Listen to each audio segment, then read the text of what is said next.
안녕하세요. 올 연말이나 내년 초쯤으로 결혼식 올릴 예정이었던 29살 여자입니다. 하지만 지금은 깔끔하게 파혼했어요. 파혼한 남자친구를 포함해서 주변 몇 명은 제가 너무 이기적인 것 같다고 했어요. 하지만 저는 그렇게 생각하지 않거든요.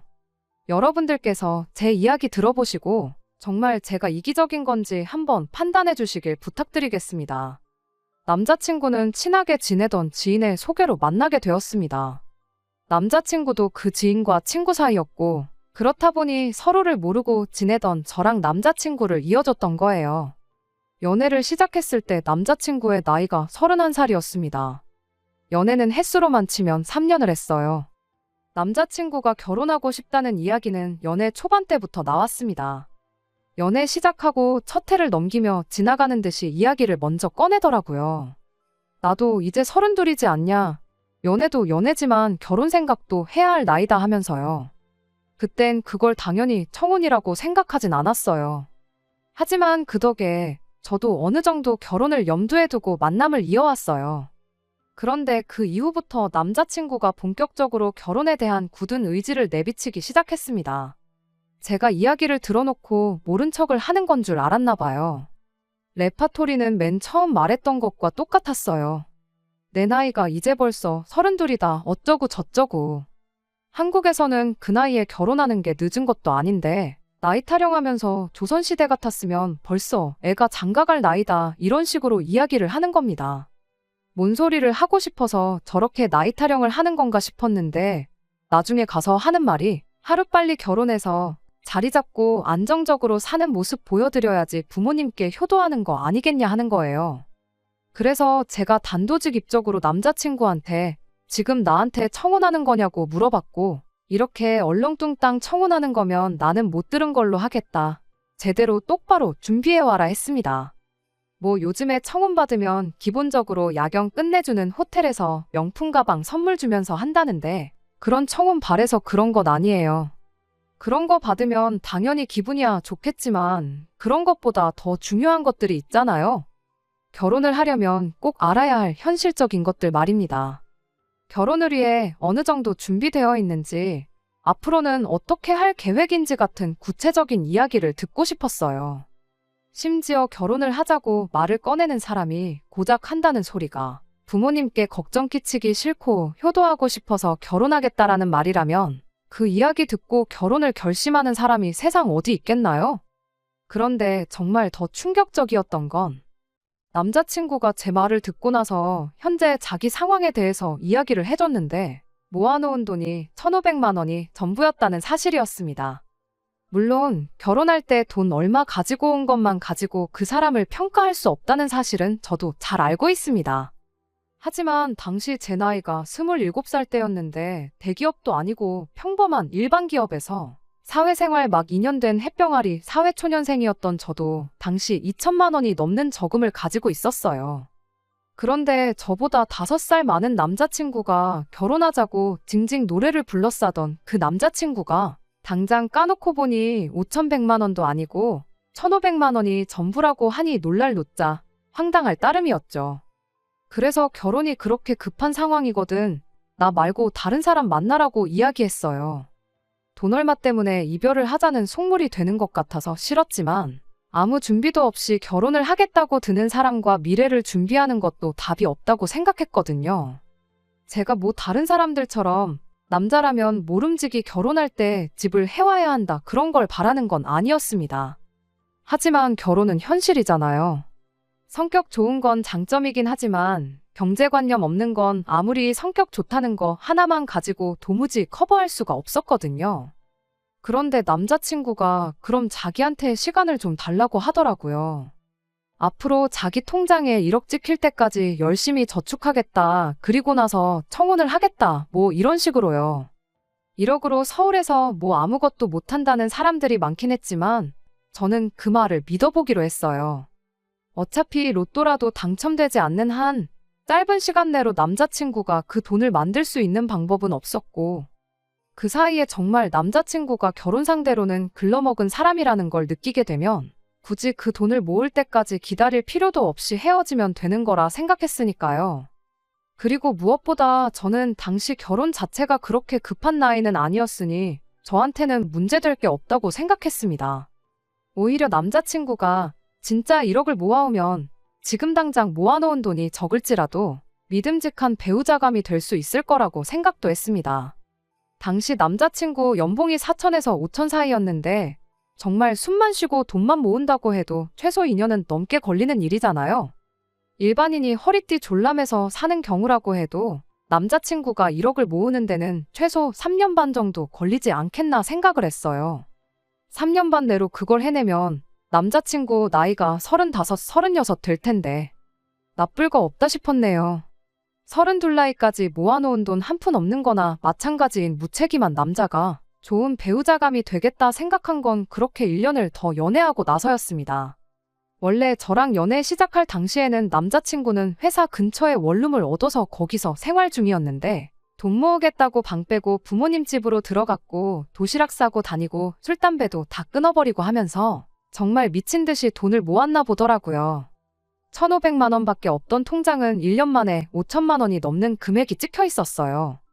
그리고 그때 이 사람이 할 땐 하는 남자구나 하는 생각이 들었지요. 그때부터 저도 남자친구와 결혼을 한다는 걸 염두에 두고 제 월급도 같이 저축을 하기 시작했습니다. 남들이 보면 제가 결혼하려면 남자친구한테 1억 모아오라고 시킨 거나 마찬가지처럼 보일 텐데 저라고 돈 한 푼 없이 결혼할 수는 없었으니까요. 연봉 차이가 있었기에 남자친구가 모으는 돈과 똑같이 모을 수는 없었지만 저도 제 나름대로 최선을 다해 돈을 모으기 시작했어요. 그리고 결혼하면 어차피 공동재산이 될 텐데 제가 모으는 게 돈이 아깝다거나 하는 생각도 들지 않았습니다. 그렇게 쭉 남자친구와 만남을 이어오게 되었고 2년 차에 남자친구 통장에 8천만 원이 넘게 되고 저도 5천만 원 정도 모았을 때 본격적으로 결혼 준비를 시작하게 되었네요. 그게 올해 봄의 이야기입니다. 그렇게 남자친구와는 계속해서 저축을 하면서 결혼 준비를 차근차근 시작하기로 했어요. 남자친구도 이미 결혼하고 싶다는 이야기 꺼내고 2년이나 지났는데 뭐 급하게 할 게 있냐면서 천천히 준비하자는 분위기였고요. 그래서 올 겨울이나 내년 초쯤에 결혼식을 올리자고 결정을 하게 된 겁니다. 그렇게 되면 아마 남자친구는 1억 정도, 저도 못해도 6천에서 7천 사이로 모이지 않겠나 싶었고 그 돈이면 대출 끼고 적당한 전세의 결혼식 비용까지 다 가능하리라 생각됐거든요. 그렇게 본격적인 결혼 준비 시작하고 얼마 지나지 않아서였어요. 제 위로 오빠가 있어요. 저희 오빠는 남자친구와는 나이가 같아요. 오빠랑은 안 보고 지낸 지가 꽤나 오래됐는데 뭐 무슨 일이 있어서 연을 끊고 지내거나 그런 건 아니었고요. 오빠가 군대 다녀오고 나서 미국으로 유학을 가게 되었는데 거기서 알게 된 분하고 가깝게 지내면서 아예 미국에 눌러앉기로 결심을 했었거든요. 자세한 이야기는 모르는데 뭐 운때가 맞아서 영주권도 꽤나 빨리 취득을 했고 시민권도 취득을 했어요. 남자친구랑 다른 점이 있다면 저희 오빠는 비혼주의자로 애초에 결혼에 대한 생각이 전혀 없었던 상황이고요. 그런데 혼자서 10년이 넘는 세월을 혼자 타국에서 지내고 영주권 후원까지 해줬던 분하고 사이가 틀어지면서 아는 사람도 없이 너무 외롭다는 이야기를 하게 되었고 겸사겸사 저희 부모님한테 아예 미국으로 건너와서 살 생각이 없냐고 물어왔었거든요.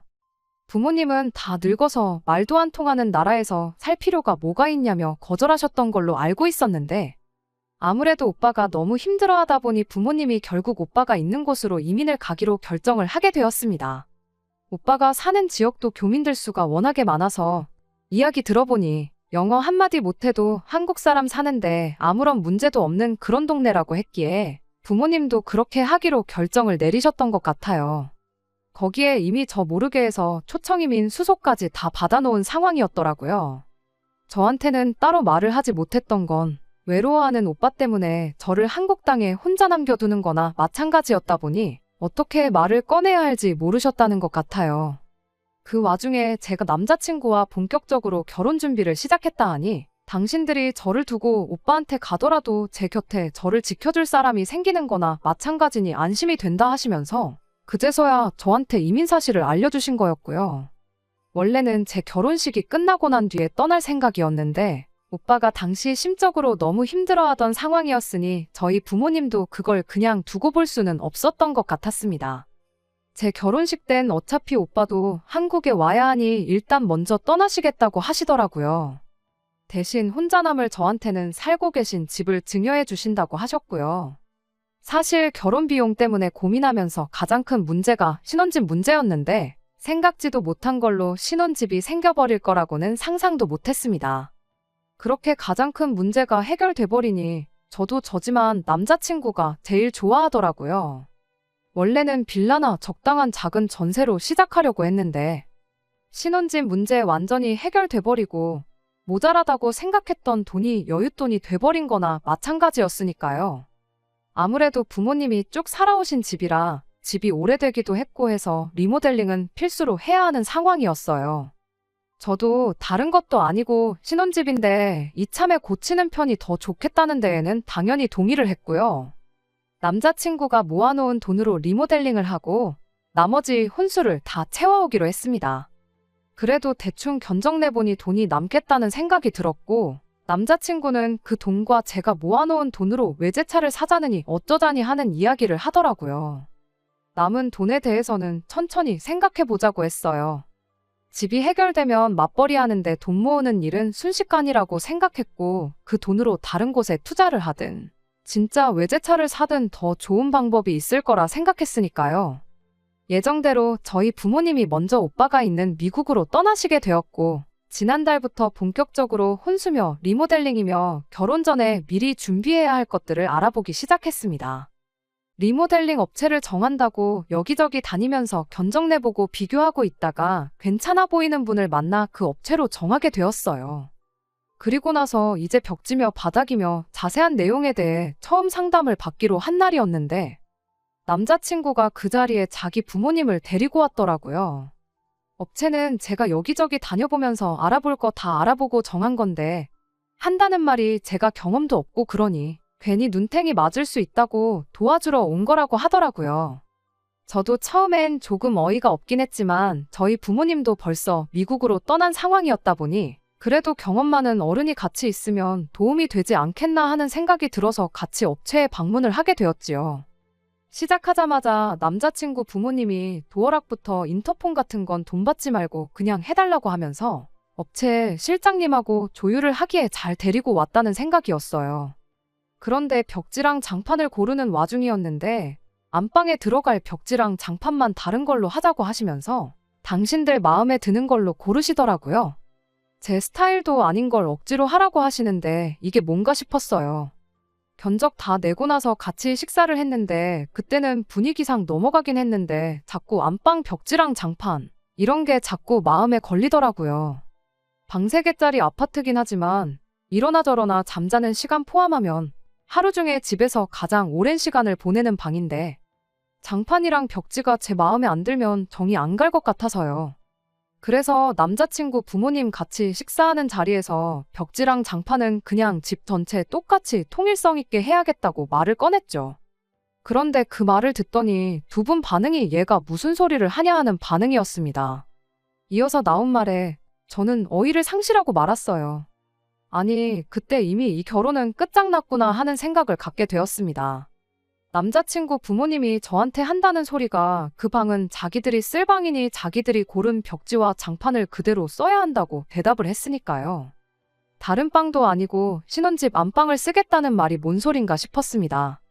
오시면 얼마나 오신다고 손님 방으로 써도 되는 작은 방을 두고 안방 이야기를 꺼내나 싶었는데 손님으로 오겠다는 게 아니고 같이 살겠다고 하는 이야기였었으니 말이에요. 남자친구 부모님도 제 반응을 보더니 남자친구한테 아직 말 안 했냐는 듯한 반응이더라고요. 식사 자리 끝나고 나서 부모님하고 같이 들어간다는 남자친구를 붙잡아서 자리를 옮겼어요. 그리고 이게 무슨 상황인지 설명해 보라고 했습니다. 남자친구 반응이 더 어이가 없었습니다. 뭐가 그렇게 당당한지 부모님이랑 같이 살 건데 뭐 문제 있냐는 반응이었으니 말이에요. 오히려 부모님이 같이 살아준다는 걸 제가 고마워해야 하는 상황이라는 말도 안 되는 논리를 펼치기 시작하는 거예요. 장점이라고 설명하는 게 부모님이 우리랑 같이 살아주면 살아주면 하면서 마치 저희를 위해서 엄청 희생한다는 말투로 말을 하더라고요. 일단 우리는 맞벌이를 하지 않느냐. 그렇게 되면 퇴근하고 와서도 집안일에 또 남은 기운을 써야 하는데 자기 부모님이 같이 살아주시면서 집 정리고 빨래고 청소고 식사까지 다 준비해 주실 거다 하면서 그 덕에 제가 집안일로부터 자유로워질 수 있으니 저한테는 무조건 이득이라는 겁니다. 안방을 쓰는 이유도 따로 있다네요. 안방이라고 해봐야 솔직히 잠만 자는 공간 아니냐고. 집에서 가장 넓은 공간을 잠만 자는데 쓸 이유가 하나도 없다는 거예요. 퇴근하고 오면 우리는 식사하고 TV 보고 거실에서 시간만 보낼 텐데 오히려 화장실 딸린 안방을 쓰겠다는 자기 부모님한테 감사해야 하는 거라고.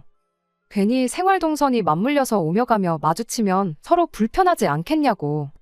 그런데 화장실 딸린 안방 쓰시면 부모님이 우리 퇴근하고 나서도 방에만 계실 수 있으니 불편할 게 하나도 없다는 거죠. 방이 넓으니 거기에 TV 하나만 더 놔드리면 저녁 식사할 때 빼고는 부모님하고 마주칠 일도 없다는 거예요.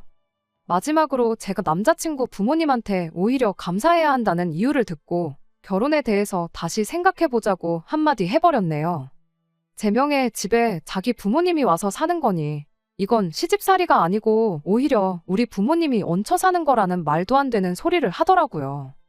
부모님이 우리 집에 얹혀 살면서 며느리 눈치 보며 집안일도 다 해주신다는데 당연히 제가 감사해야 하는 부분이지 않냐는 뻔뻔한 소리를 아무렇지도 않게 하더라고요. 이게 뭔 미친 소리인가 싶어서 그러냐고. 그냥 결혼에 대해서는 다시 생각해보는 게 좋겠다고 대답을 했습니다. 그랬더니 남자친구가 다짜고짜 저보고 너 때문에 2년을 더 낭비를 했는데 이제 와서 집 생기니까 파혼하자는 소리를 할 수 있냐며 이기적이라고 입에 개거품을 물면서 따지더라고요. 저희 오빠 이야기까지 끄집어내면서 따지기 시작하는데 너는 너네 오빠가 부모님 모시겠다고 할 때는 찬성해서 부모님 말도 안 통하는 미국 땅에 보내놓고 나도 똑같은 아들인데 부모님 모시겠다고 하니 그건 싫다고 할 수가 있냐더라고요. 사람이 언행일치가 돼야지 달면 삼키고 쓰면 뱉고 그러면 안 된다는 겁니다. 제가 말도 안 되는 억지 쓰지 말고 헛소리도 통할 사람 앞에서 하라고 한마디 했지요. 그리고 분명히 마지막 기회까지 줬어요. 지금이라도 늦지 않았으니 합가 이야기는 나랑 상의된 적도 없고 앞으로도 그렇게 할 생각 없다는 사실 부모님께 정확하게 알려드리라고요. 그렇게만 하면 지금 일은 제가 없던 일로 하고 예정대로 결혼 준비를 하겠다고 했죠. 남자친구는 끝까지 그 고집을 꺾지 않더라고요. 오히려 목청을 한껏 높이면서 한다는 소리가 집은 너가 부모님한테 물려받은 집일지라도 결혼하면 우리 공동재산이 되는 것이고 또 자기 돈으로 리모델링을 하기로 했으니 일부일지라도 그 집에 자기 지분이 있는 거라고. 그러니 그걸 제멋대로 하게 두지 않을 거랍니다. 말도 뭐 통하는 사람한테 해야지 대화지. 아예 들어먹을 것처럼 보이질 않더라고요. 솔직히 제가 여기서 상황이 이렇게 된 마당에 미쳤다고 남자친구한테 결혼해달라고 빌어야 할 상황도 아니잖아요. 그래서 깔끔하게 파혼하자고 했어요. 나는 분명히 모든 걸 원래대로 돌릴 수 있는 기회를 줬고 할 만큼 한 것 같다고. 이미 결심이 그렇게 굳은 것 같은데 며칠 생각할 시간을 준다고 바뀔 것 같지 않으니 이 자리에서 깔끔하게 갈라서자고 했지요. 어차피 리모델링, 아직 벽지랑 장판 같은 간단한 것만 결정한 상황이지 계약금을 치른 것도 아니고 남자친구 돈 한 푼 들어간 것도 없는데 내가 부모님한테 물려받은 집의 지분을 요구하는 것 자체가 말도 안 되는 상황이잖아요. 괜히 시간 끌어서 열쇠 구멍 하나라도 바꿨다간 이대로 콧괴일 수도 있겠다는 생각이 들어서 저도 재빠르게 파혼 선언하고 관계를 끝내버렸습니다. 남자친구는 그 상황에서도 너네 가족들 전부 너를 두고 다 미국으로 가버린 상황에 자기 부모님이 저희 부모님을 대신해서 곁에서 지켜주겠다는 걸 거절한 걸 두고 평생을 후회할 거라며 큰 소리를 떵떵 치더라고요. 그런데 큰 소리 떵떵 치고 결혼 엎어버린 것과 다르게 남자친구한테서 한 달도 안 돼서 다시 시작하자는 연락을 받게 되었어요. 같이 사는 건 당연히 없던 일로 하겠다고 하는데 솔직히 그 말에 믿음이라곤 일도 가지 않았어요. 나중에 말 바뀔지 누가 알겠어요. 그래서 이럽다고 또 연락 올 줄 모르고 전화번호 차단 안 한 내 잘못이라고 한마디 해주고 연락 끊어버렸습니다. 그리고 얼마 지나지 않아 남자친구를 저에게 소개해준 지인에게서 연락을 받게 되었습니다. 남자친구랑 제 소식 들었다면서. 그런데 그 지인이 남자친구 편을 들어주더라고요. 남자친구가 결혼이 급했는데 저 때문에 2년 넘는 시간을 더 보내지 않았냐. 중간에 잠깐 문제가 생겼다고는 하지만 결국에는 마지막에 와서 제가 원하는 대로 다 맞춰주겠다고 하는데 그런 사람을 매몰차게 대할 필요는 없지 않느냐면서 중간 입장에서 보기엔 남자친구 잘못만 있는 게 아닌 것 같으니 이기적으로 굴지 말고 좋게 잘 해결하라는 거예요. 3년이나 만났고 결혼 전제로 인연을 만나놓고 파혼하는 건 경우가 아닌 것 같다고 하면서 말이에요. 그 지인한테는 입장 바꿔 생각해보라고 한마디 해줬어요. 언니가 내 상황이었으면 이 결혼했을 거냐고 그렇게 생각하면 저는 그럴 생각 추호도 없으니 언니야말로 그런 사람 만나서 결혼하라고요. 남자친구한테도 제대로 전해주라고 했어요. 어디 가서 나 때문에 2년 시간 낭비했다는 소리 하지 말라고요. 정말 시간 낭비했다는 생각이 들면 통장부터 보고 오라고 전해달라 했죠. 애초에 2년 전에 저랑 헤어졌다고 1,500 가지고 결혼이나 했겠냐고. 지금 통장에 1억 가까이 모으게 해준 나한테 엎드려 절해도 모자랄 판 아니지 않냐고 한번 물어보라고 했네요. 그리고 지금 1억 모아놨다고 해서 당장 안방은 시부모한테 내주고 결혼 생활 시작할 사람 찾아야 하는데 요즘 세상에 그런 사람 찾을 수나 있겠냐고. 똥 묻은 개가 겨 묻은 개 나무라지 말고 주제 파악부터 하라고 전해주라 했습니다. 그리고 그 언니랑도 앞으로 연락하지 말고 지내자고 했네요. 가까이 지내던 지인과 남자친구 두 사람을 동시에 잃게 되었는데 솔직히 전혀 아쉬운 점이 없습니다. 오히려 제 인생에 가장 쓸모없는 두 사람 내쳐버렸으니 저한테는 이득이라고 생각해요. 제 선택의 아쉬움도 후회도 없고 지금은 되려 못한 말 다 쏟아버린 것 같아서 속이 후련합니다. 끝까지 들어주셔서 감사합니다. 오늘의 사연은 여기까지입니다. 구독과 좋아요, 알람 설정 부탁드리고 더 좋은 사연으로 다시 찾아뵙겠습니다. 감사합니다.